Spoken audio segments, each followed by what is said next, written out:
welcome to the Data Science Hangout, everybody. I lost my notes, but I should know the spiel by now. But welcome back to those who have been here before, and a special welcome to those of you joining for the first time. For anyone who is joining for the first time, just to let you know how it works, there's a few ways you can ask questions here. So you can jump in live, maybe raise your hand on Zoom. You can put questions into the Zoom chat and just put a little star there if you want me to read it out loud. And then you also can ask questions anonymously with Slido. And so Tyler will share that link there in just a second here. But just want to reiterate that we love to hear from everyone, regardless of what industry you work in or your level of experience. So feel free to use that Slido link too if you don't feel comfortable asking live. Just a reminder that the session will be recorded as well. So we'll share up to the Data Science Hangout site and our studio YouTube. But so excited to have you all here with us today. And thank you so much for joining us, Erin. Excited to have you as my co-host. Erin is joining us from Charles Schwab.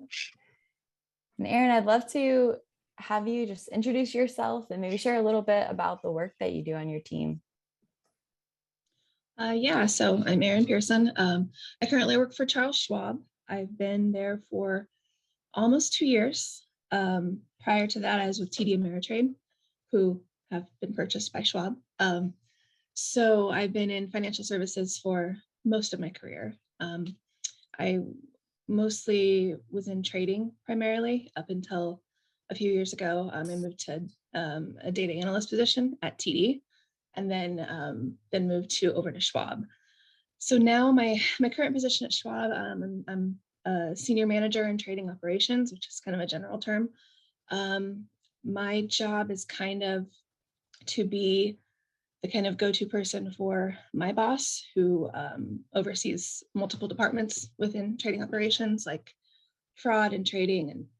And I've kind of been tasked to be his kind of go-to person just for random data-related things, different dashboards, ad hoc queries, looking at different data sets, trying to identify patterns and things like that. So I'm still fairly new to the position, so I'm still kind of figuring it out. Honestly, we're kind of just kind of going day by day and seeing what comes up. So it's still in progress.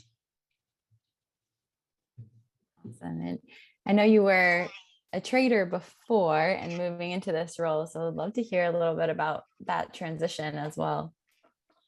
Yeah, that was actually what got me interested. I was a trader for many years. I was a trader on our block trading desk, so I dealt with large trades. Did a lot of used a lot of algorithms to do block trading, and through that process, I kind of started looking at the different algorithms and kind of got interested in how they worked, and kind of thought, well, it'd be cool if I could like do one on my own, so maybe I should study coding. So that's kind of what started it.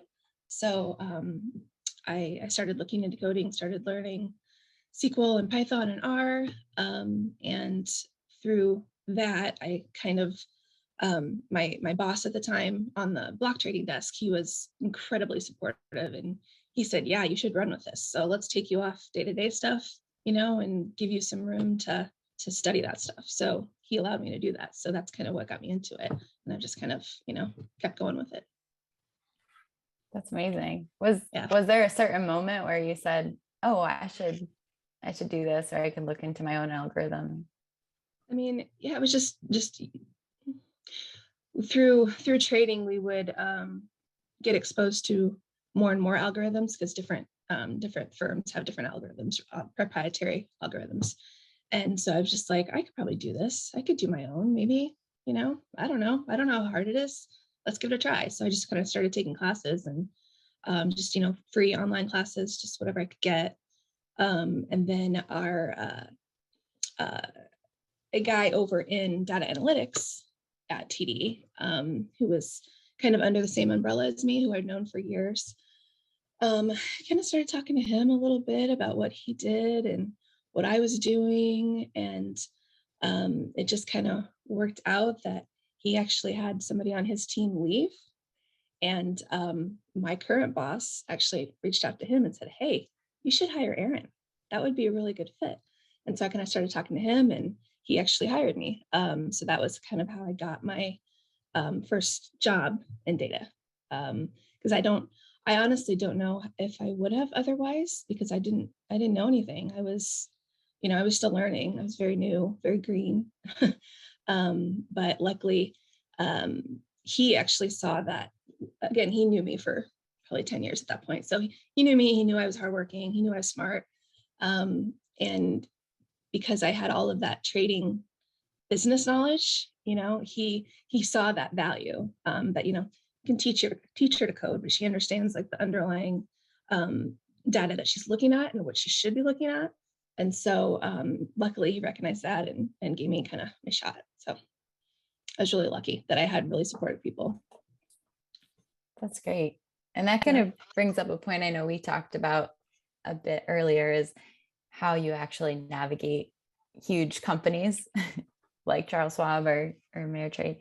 And I think that's one opportunity of doing that as well, like networking within the company to get you to the role that you had. Yeah, that was huge. I like I said, I probably would not have gotten that job otherwise. I don't know, just freshly applying for something that, where the people don't know you, just looking at my resume, I don't know that, any hiring manager would have taken a chance on me. Maybe, but I don't know. I didn't, unfortunately, I didn't have to find out.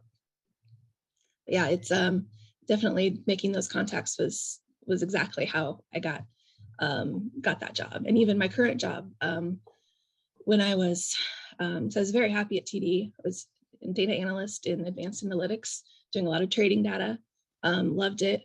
But I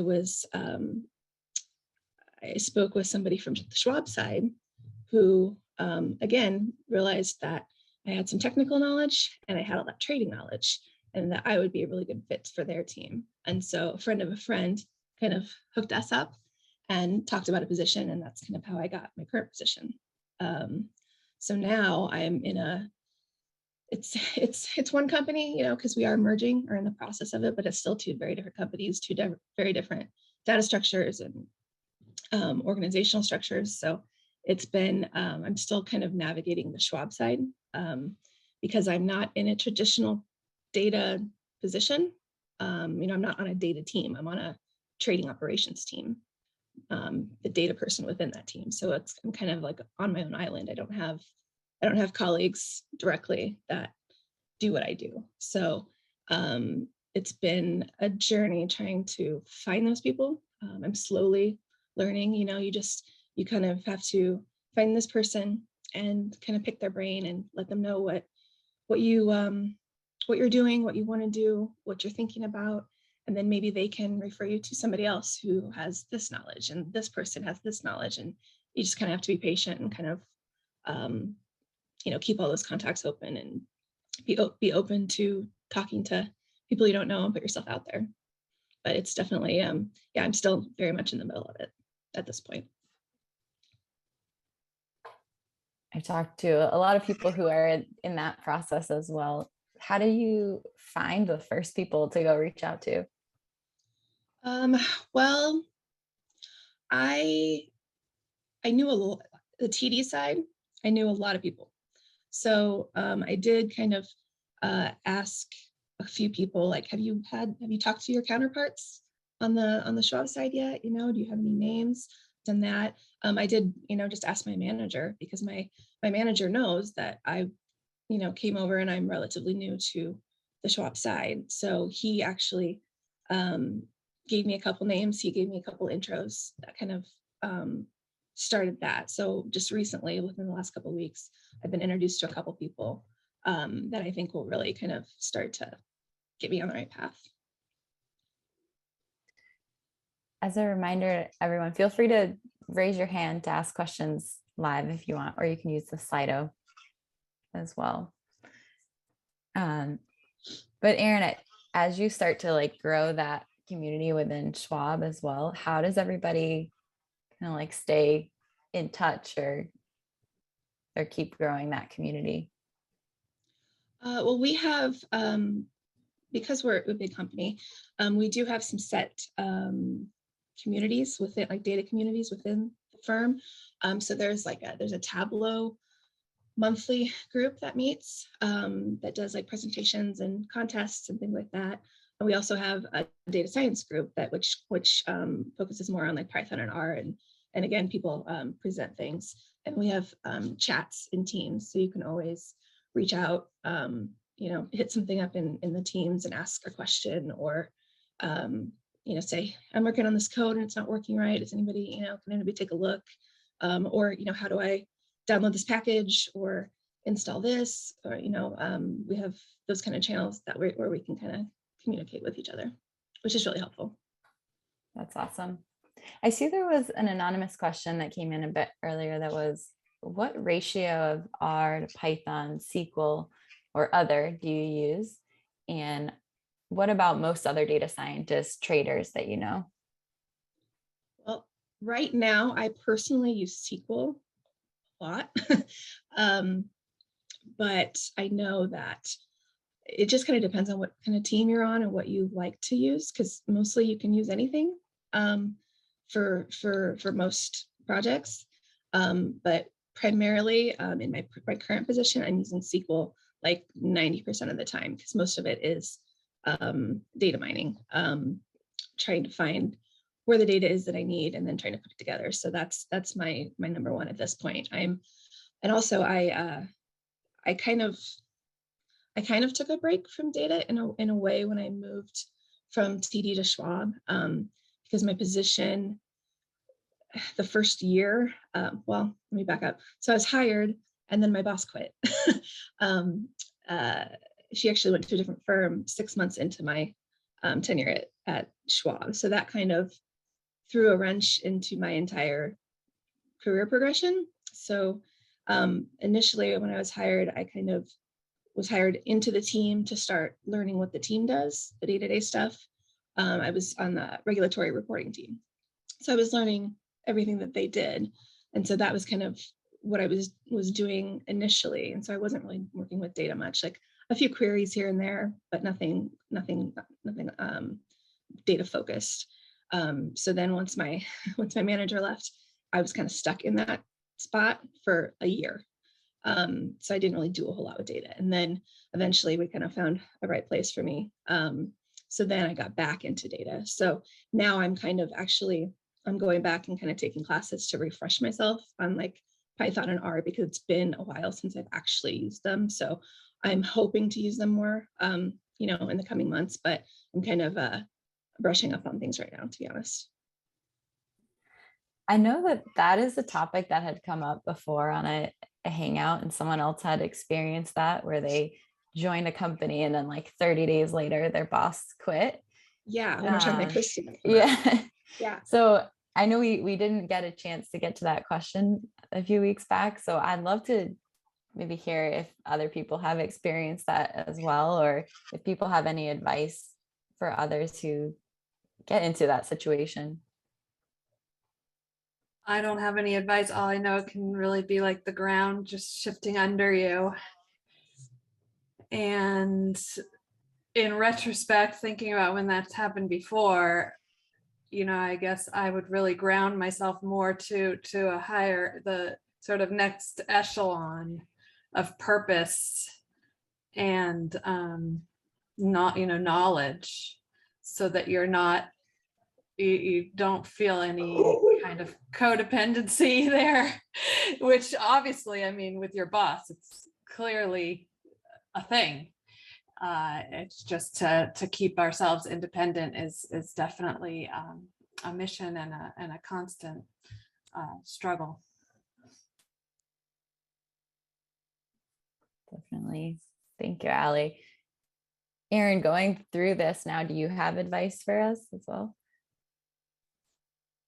I think the only thing that I did that I'm really grateful that I did was when my manager left, I was like, what am I going to do? Like, I made the biggest mistake of my life. Why did I move? I was so happy in my previous job. Like, what did I do? And I was pretty freaked out, to be honest. I didn't know what I was going to do. But they slid over my now manager over our team, and so I was reporting to him, and I just kind of started talking to him about, like, this is not what I was hired to do. I could do a lot more. Kind of bored, you know.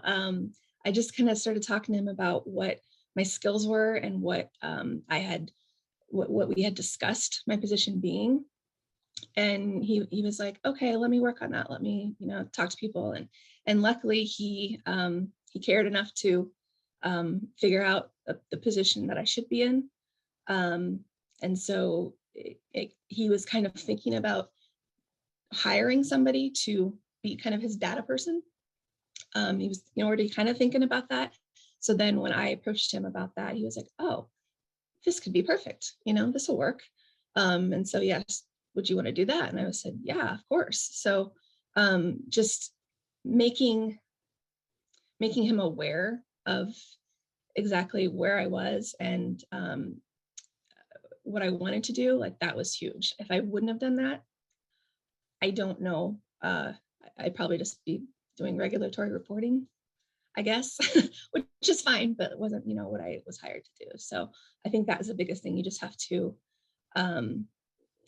talk to people and let them know what you're capable of doing, what you're interested in doing. And hopefully you have somebody that's in your corner that will, kind of help you get to where you want to be.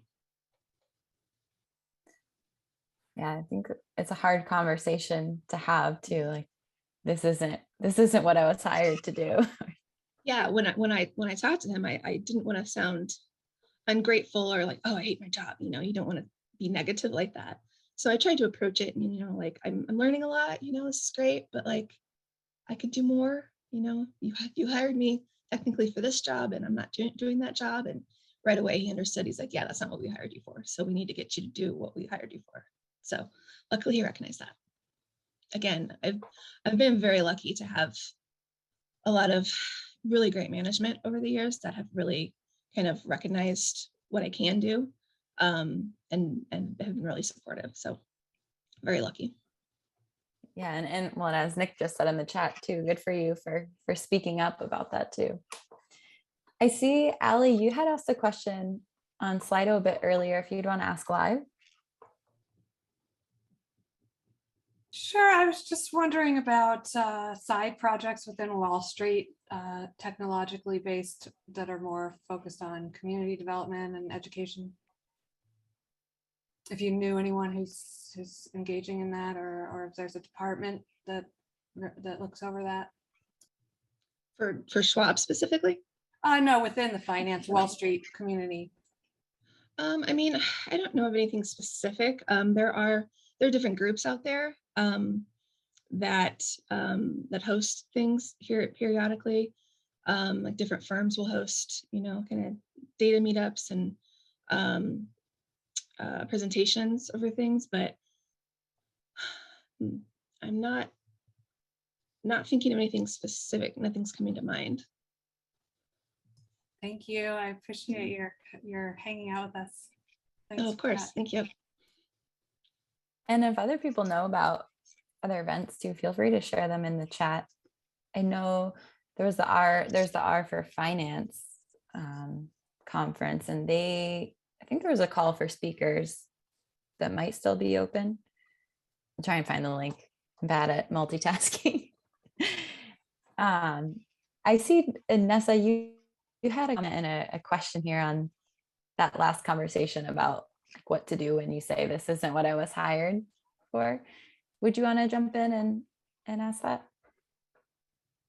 Yeah, sure. I mean, that's the only thing I'm asking, really. More like, yeah, what I'm kind of curious as to whether you do know any advice for what might happen if you have that conversation about roles, about not quite what I was expecting, not quite what I was initially told, but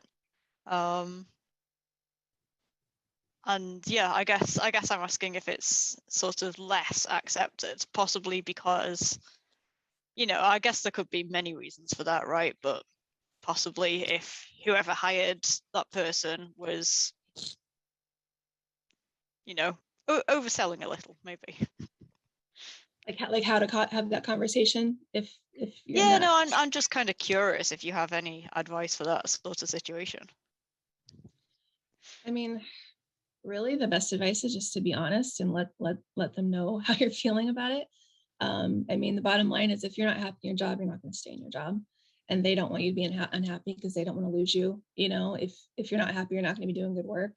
So I mean, kind of like what I said earlier, like you have to have a little finesse about it. You can't be super negative and just say I hate my job and give me a better job. But you can say, I'm really interested in doing XYZ, and I appreciate this job. I'm doing this, I'm learning this, that's great. But I could also be doing more, and I'm interested in doing more, and just kind of have to phrase it, to where kind of like, what can I do for you, even though it's really more for me. That's very fair. Yeah, that's a great answer. Thanks. I see there. Let's see, are there other anonymous questions, Tyler? Oh, there was another question that just came in that was, apart from SQL, R, and Python, how important was the role of statistics? It is. I studied statistics a little bit in college. I was my undergrad, I was in a psychology major. So I did do some research and some statistics classes. So it helped to have like a foundation. It's not, I mean, I wouldn't say it's a deal breaker, but I think it's definitely helpful to just help you understand things when you're looking at them. I mean, I feel like it came more into play when I was doing like graduate work with classes, but my day-to-day, having just a basic foundation is good, because you're just doing kind of, when you're looking at like averages and, just the basic statistic stuff. But I mean, I haven't really found an occasion to really dig into like my old stats books and refresh things. But again, that very much depends on your job. I'm not heavy in the weeds of the data world yet. I might get there as I grow my position, but right now, that's not something that I've had to focus on. Thank you. I see there's a conversation happening in the chat right now about different like R in healthcare groups, or R in pharma, R in finance, and where people find those. And Jill, I see you asked the question, anyone know of R for healthcare group? If other people have things that they know of or events, feel free to put those in chat too. We plan quite a few different industry meetups, but still trying to figure out how to like keep that community going, like getting people talking, whether it's through Slack channels or other formats. So I would always love to talk about that more. And if anybody's ever interested in speaking at a meetup, or I don't know, wants to just brainstorm about getting those community goings, let me know. I see Sloan, you asked a question around networking. Do you want to jump in and ask that one? Sure. I was just curious if you have any tips for networking within your own company, whether that's something that just happens naturally, or do you set up meetings with people to try and get to know them, to try and build relationships that way, or any recommendations for how to go about doing that? It's been pretty natural for me, I guess. I'm a pretty shy person, but I'm also pretty social. So I was with TD for 15 years. So I started there really young, when you're young and, everybody's going out all the time, and you kind of build those relationships, and then they grow over time. So that at TD Ameritrade, it was pretty easy to just kind of foster those relationships out of a social kind of environment. At Schwab, it's a little different, because I started at Schwab in the middle of the pandemic, or right when it started, really in May of 2020. So I don't know anybody. I've met my boss in person once, and that's the only person I've seen in live that I work with. So it's a very weird kind of situation to navigate. So now my goal is to basically just kind of reach out, ask people, do you know anybody that knows this? Do you know anybody that knows anything about this? And then I'll just hit them up in Teams and say, hey, so-and-so gave me your name. I'm hoping maybe you can help me, or, maybe we can just, touch base and just kind of try to reach out. And, on Teams is really my only source at this point, but it's working. I think the thing is you just have to be patient, because you don't meet everybody in the first day. You don't meet everybody that you need to meet initially. It kind of grows. So you just kind of have to be patient and put yourself out there and participate in things. Usually for Schwab anyway, it's a huge company, but they have a lot of little things that you can do. Like last week we had like a Tableau contest for St. Patrick's Day. You had to do a St. Patrick's Day dashboard. So I did one for that, just to kind of participate and, get your name out there, and you kind of meet people that way, just by participating in any kind of like silly little challenges or discussions on things. Just, kind of keep open to what's available out there, and try to put yourself out there as much as you're comfortable.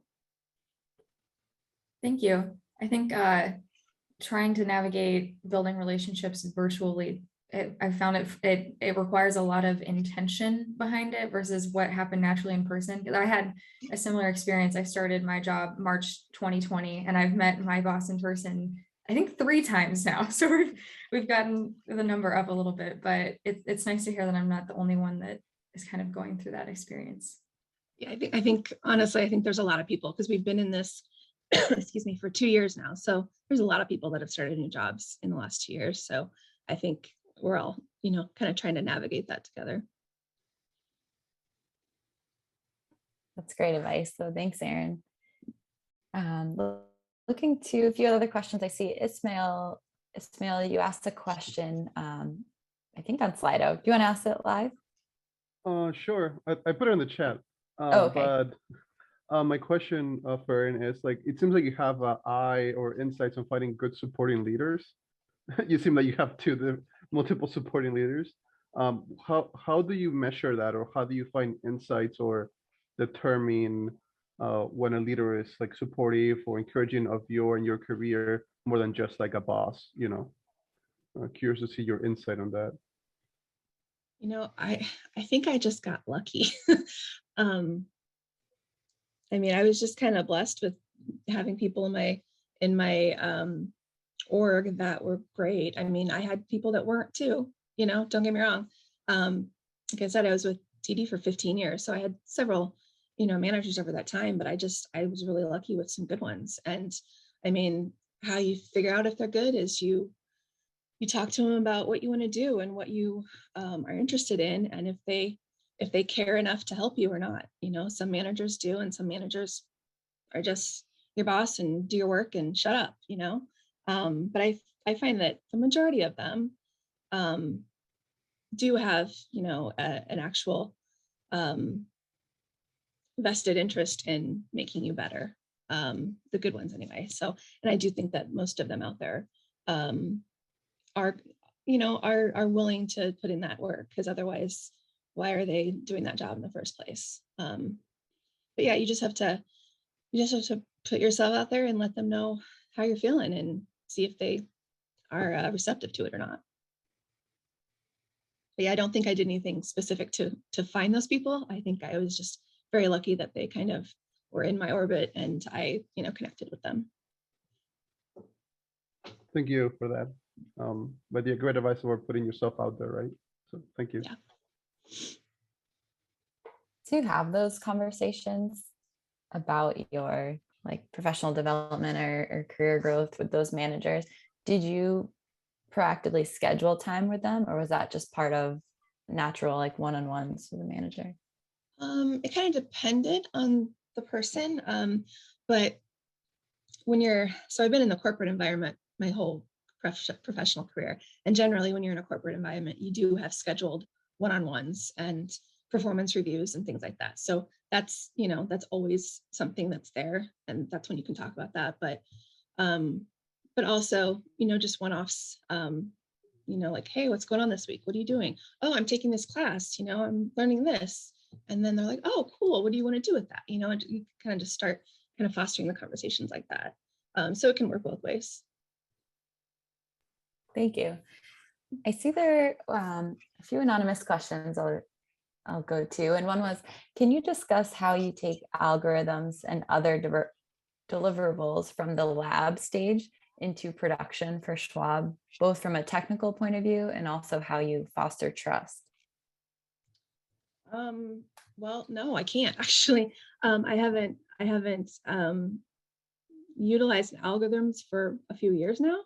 I really did that when I was actually in trading. And at that point, we just had a surface level of algorithms. They were provided to us by different vendors. So we didn't have any internal algorithms. So I can't really speak to that, unfortunately. That is something that hopefully, I'll get into as I'm here a little bit longer and develop in my current position. But yeah, unfortunately, I don't have that knowledge right now. I wish I did. Thanks, Erin. I see, Mike, you have your hand raised if you want to jump in. Yeah, thanks, Erin. This has been a great conversation. I want to come back to the discussion about managers again. Like you, I think I've been really lucky in having a succession of really supportive and great managers, and it transforms your day-to-day work because they just are there for you and want to see you, do your best.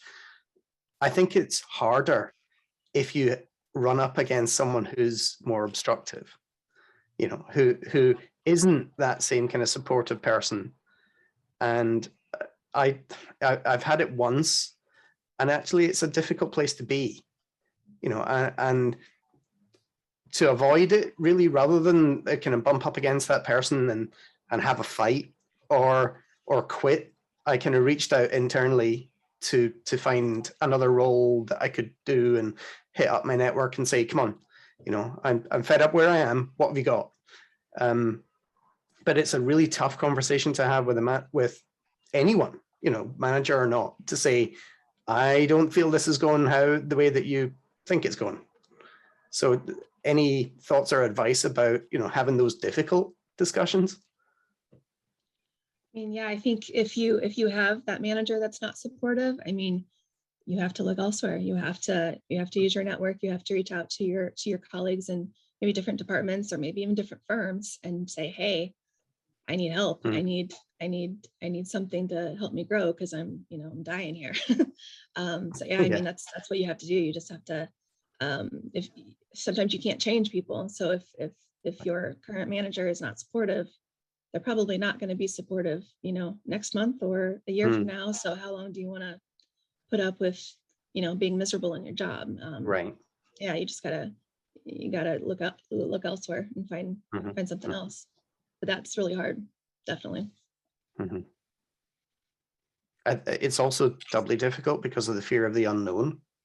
If you've done that role for a few years or longer, then any change is going to be uncomfortable. Or at best uncertain. Right. When I leaving TD to come to Schwab was completely life-changing because I'd been with TD since I was a kid.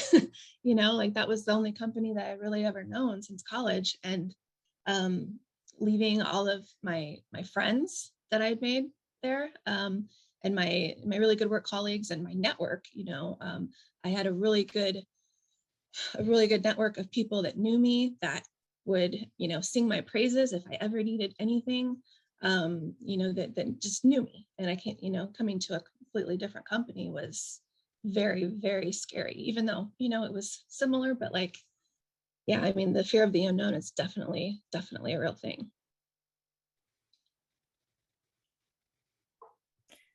Thanks, Mike. And Good. taking that a bit further, this question could be for everybody. Someone asked anonymously, does anyone have suggestions for how to gauge whether a manager will be a supportive one during your interview process? And feel free to put thoughts in the chat or jump in too.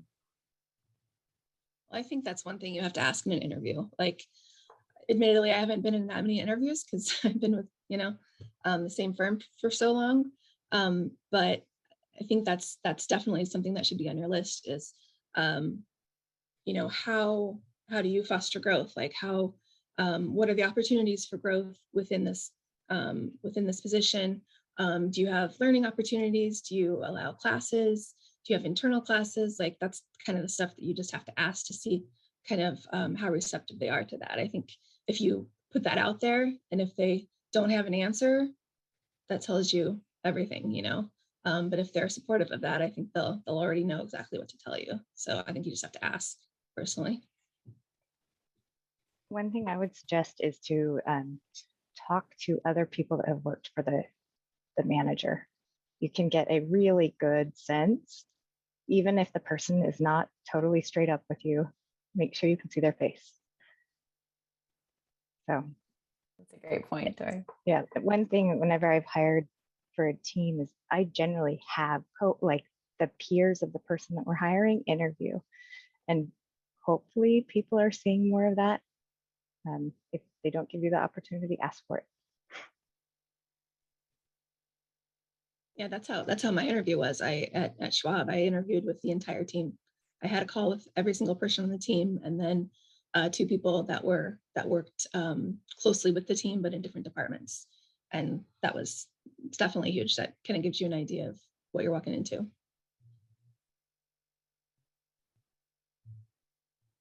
I didn't want to shift gears too quickly if someone else wanted to jump in. Javier, I see that you asked a question in the chat too. It's a bit longer. I'm going to have you ask it live. Thanks, Rachel. Hi, Erin. I loved your presentation so far. I'm just curious, there's a great book. I read it a few years back. It's called Weapons of Math Destruction. I forget her name right now, the author. She used to be a trader, algorithmic trading. She's now kind of a big data scientist for good type of figure. And yeah, that's it. Thank you, Trevor. Kathy O'Neill. And so I'm just curious if in your trading days you came across this situation where I've heard that at least for some of the hedge funds, if you're an algorithmic trader, you can't even talk to the person who sits right next to you. It's very much discouraged. Like people even fear reaching out to each other outside of work for help on technical concepts. The idea being that if you fail or quit, you leave the firm with just your intel and not sort of the greater scheme of how the portfolio is kind of, managing the portfolio. I'm just curious if that's something you've come across. Honestly, no, thankfully. I think because I didn't work for a hedge fund, I worked for a company who traded for clients. I was never in that kind of cutthroat trading desk environment, thankfully. But I can definitely see how that could happen, especially because within the trading world, it seems like people that I've known, so I've been in the business for 17 years. And there are so many people that I know that have been at 3 different firms. They flip-flop and they're always moving around. So that tendency to hold on to your proprietary knowledge, I'm sure is very prevalent. But no, I did not. I didn't experience any of that in my positions because of kind of the nature of what our trading desk did. Thank you. Thanks. Thanks, Erin. I see someone else asked an anonymous question that was, domain knowledge in trading and finance seems like an absolute prerequisite. How do you build that knowledge from the outside? For example, someone who's never worked in finance. Well, I mean, I guess just reading about it. I mean, I I was always interested in that. Like I said, my undergrad was in psychology, but then I worked at a bank in college, and I kind of got into just finance in general. And I realized I really liked money, and I really liked working with money. And so then I thought, oh, I would love to like trade. That would be cool. And I started looking into it, and I found a job at TD Ameritrade for a starting broker. So I applied and I learned, but I didn't have any knowledge coming into that. But I think if you don't get an actual job doing that, I mean, there are so many resources out there now that weren't there when I started. Even like Schwab and TD Ameritrade have classes and classes and classes that you can take for free to learn how to trade. So really, you just have to be proactive and find sources out there, because there are plenty of free sources to teach you how the stock market works, different ways to trade, what there is to trade and how to trade it. So yeah, I mean, it's out there. You just have to kind of be diligent and go find it. I absolutely love your approach that when you say, oh, I think I would be interested in this, and that sounds fun, and you just go do it. Because I think so many of us think that, and we don't necessarily just go do it. Yeah, That's actually, awesome. when I got my data analyst job, that was one thing my hiring manager, he mentioned to me once. He's like, people talk about it, but I could see you were actually doing it. You're actually taking the classes on your own. So that showed me that you were going to do it, and that you were putting forth the effort. And he said that was like really big for him to see. That's great. Allie, I see you had asked a question in the chat too around networking. Do you want to ask that one live? Yeah, Erin, I think you kind of answered it for me, and you've definitely talked about it over the course of this discussion. But just if you were going to kind of try to make a number out of the ratio of networking within your organization versus like professional development with outside, what would you say the balance was like there? For me personally, or what you should do? Well, both.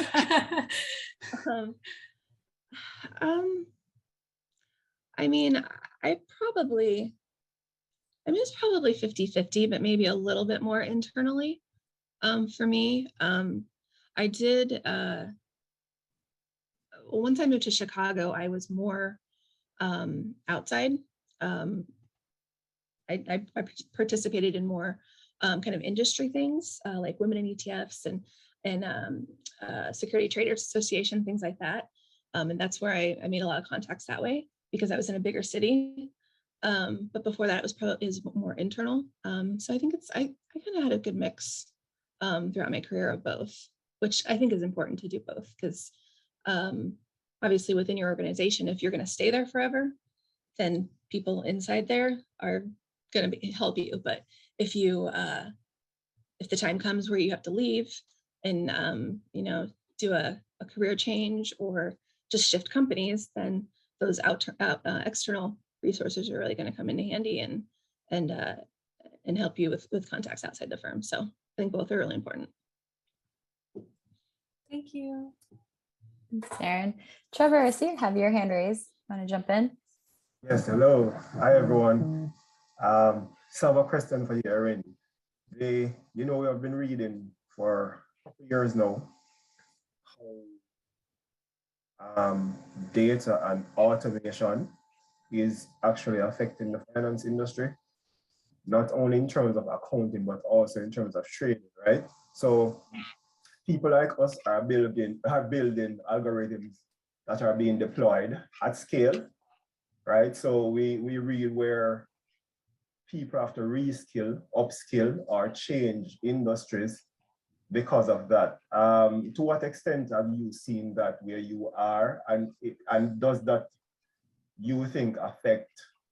I mean, people should consider that if they're trying to enter the field of finance. Is that something that's important? Yeah, I think definitely it is. Yeah, I haven't seen that the last few years because of what I've been doing, but when I was still trading, that was one catalyst that made me started to get interested in the algo side, because when I first started on block trading, I did a lot of manual trading where you we call it high touch trading, where you're just firing off a lot of little orders all throughout the day, and you're monitoring things constantly, just manually. That was a big part of my job. And then as the years went on, we started using algorithms a lot more to kind of supplement that, and it kind of shifted it to where like it's kind of taken away my job a little bit.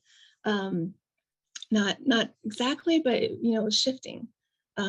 So yeah, I mean, I think it's just going to keep going that way. But you also still need manual interference to make sure that things run right. And that's kind of where people like us come in, to make sure that those ETLs are running and everything's working smoothly. But yeah, there's definitely been a shift over, I don't know, maybe the last 10 years or so, that I did start to see it when I was on the trade desk, for sure. So that's something to be aware of. All right, thank you. Erin, there was a question earlier as well that was, what are your favorite professional resources, podcasts, websites, or newsletters? I mean, I look at everything. I mean, I took courses through Udacity, Udemy, LinkedIn Learning,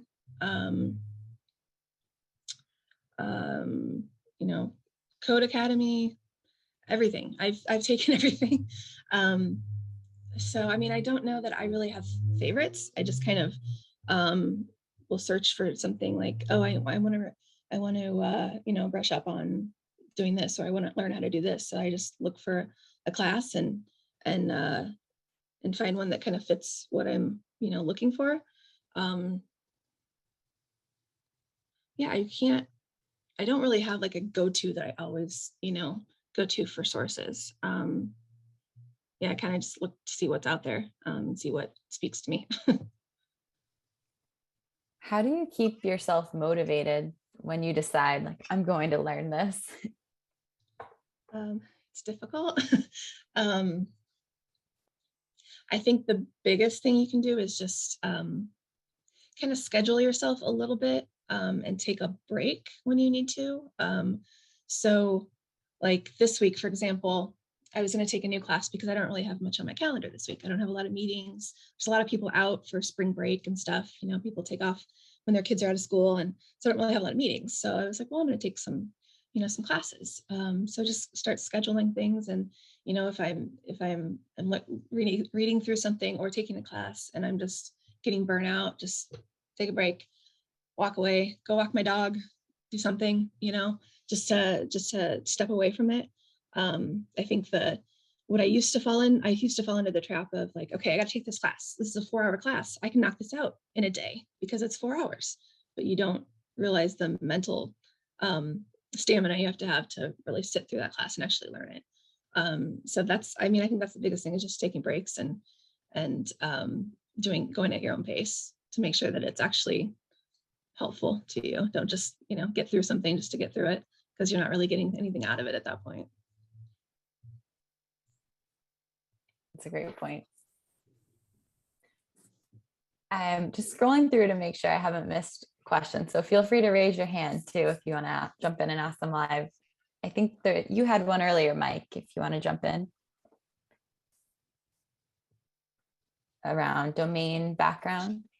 Yeah, and it's kind of a balancing act I was thinking of about. I mean, clearly you've come into this role with a lot of domain knowledge, right? And so if you were sitting with someone who's producing a model or producing some predictions and stuff, you must apply, or I'm assuming you apply some domain knowledge to what you're hearing, and then kind of balance up, well, does that sound right? Does that not sound right?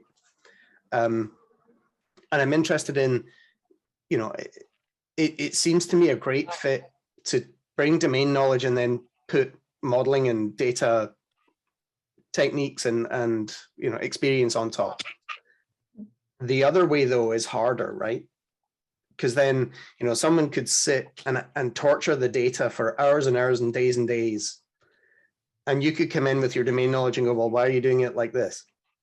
So, how do you balance up domain knowledge? And it's like, well, I wouldn't even build a model of this, you know, because there's other things that you could do versus the kind of data centric side.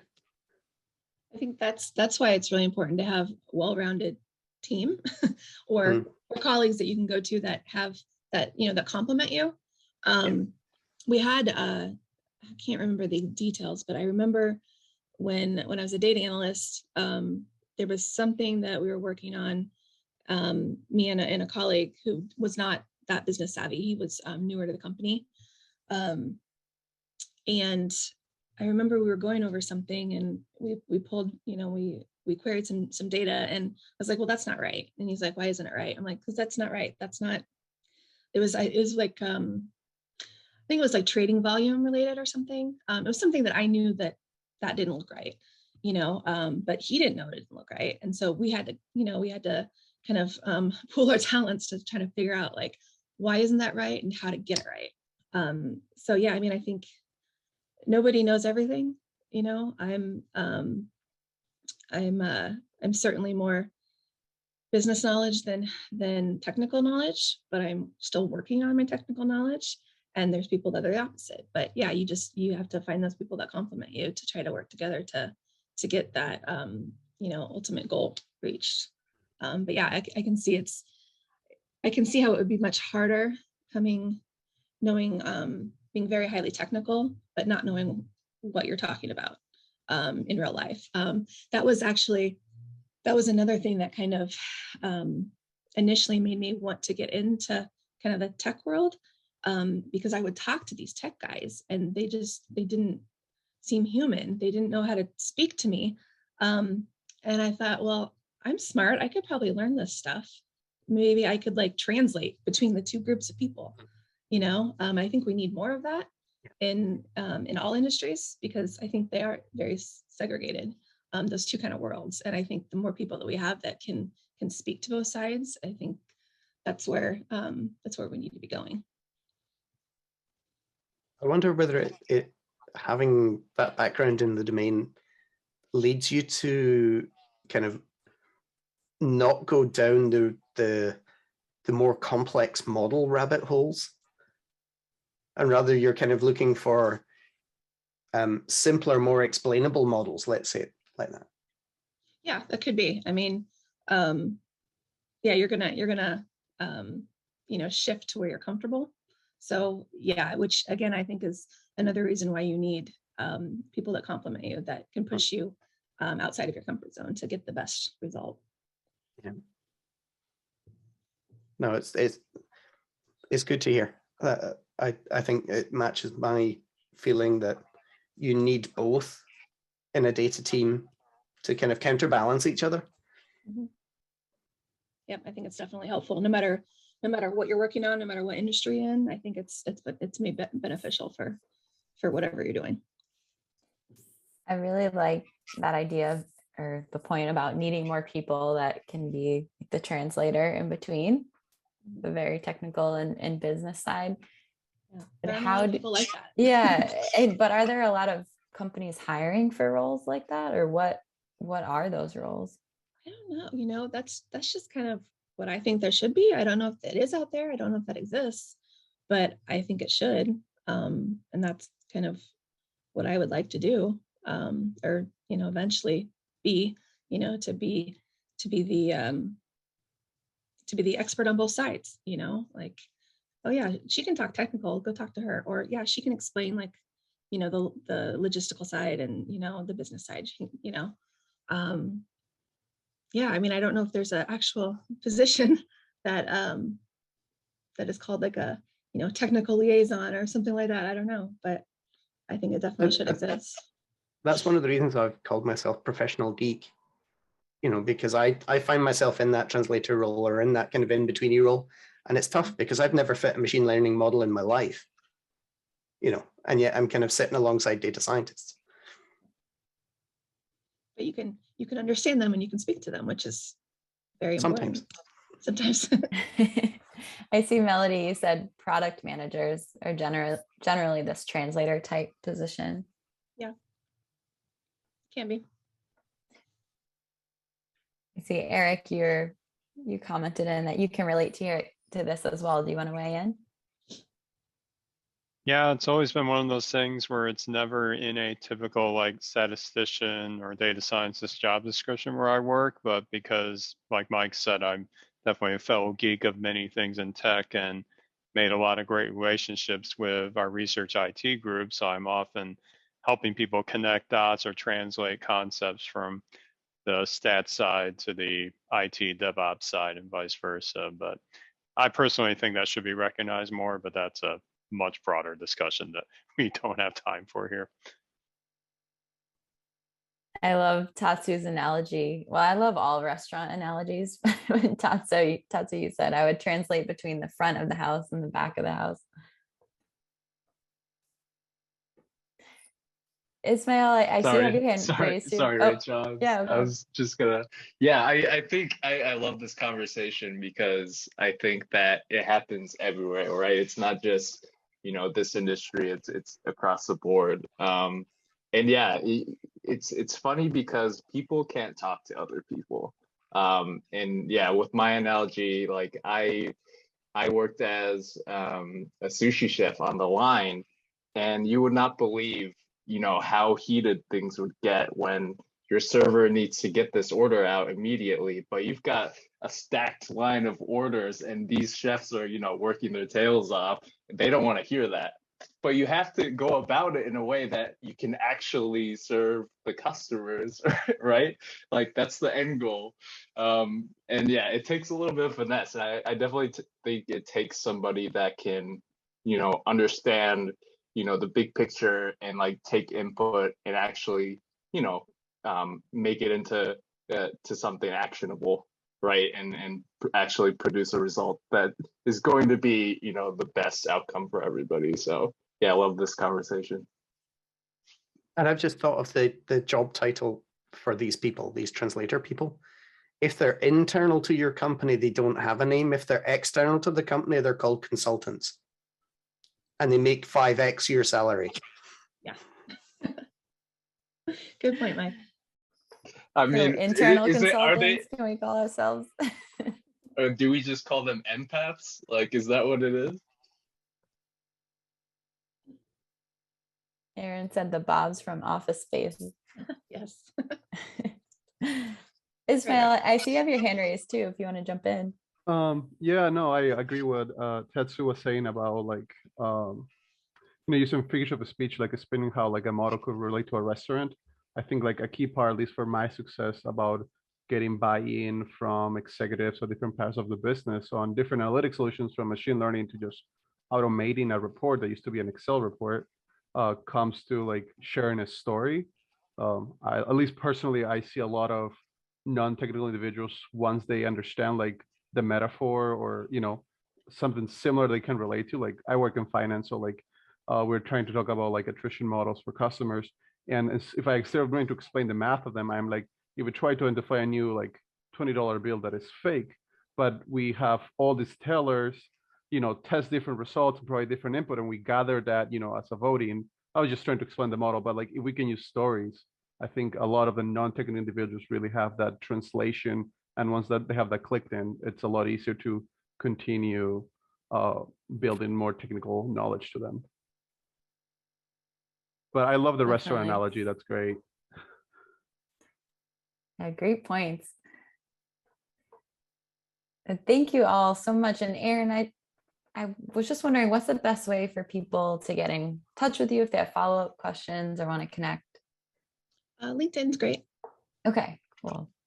Thank you so much, Erin, for sharing all your insights with us and experience.